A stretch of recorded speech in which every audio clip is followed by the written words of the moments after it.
Please excuse my language today, but July কারো বাপের না। সর্বদলীয় আমজনতার জুলাই কোনো দলীয় সম্পত্তি না। কোনো রাজনৈতিক দল এককভাবে জুলাই ঘোষণাপত্র পাঠ করার অধিকার রাখে না। সারা বাংলাদেশের মানুষ 18 জুলাই দেখেছে গাট্টি বস্তা বেঁধে পাবলিক বিশ্ববিদ্যালয়ের আপনারা ক্যাম্পাস ছাড়া মানুষ। আর আমরা স্যার একটা মারলে 4টা আসে, সেই আন্দোলন করে ফ্যাসিস্ট নামানোর মানুষ।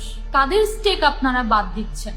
এই জুলাই অভ্যুত্থান শহীদ, আহত, প্রাইভেট, মাদ্রাসা, স্কুল, কলেজ, হেফাজত, সাংবাদিক, শ্রমিক শ্রেণী, সেনা অফিসার থেকে শুরু করে সবার।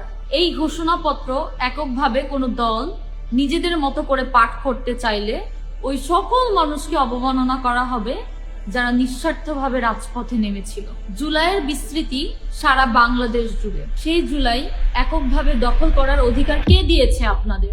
এবং এককভাবে এই জুলাই ঘোষণাপত্র পাঠ করার সিদ্ধান্ত কোন সাহসে আপনারা নিলেন?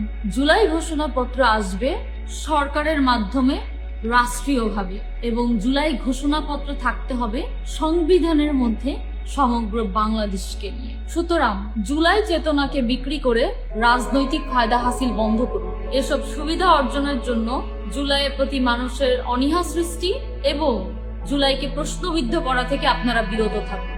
আমাদের শহীদ এবং আহত ভাইদের কষ্টে অর্জিত জুলাই সারা বাংলাদেশের সকলের মনে জারি থাকুক এবং জুলাইয়ের প্রতি ভালোবাসা সারা জীবন অটুট থাকুক।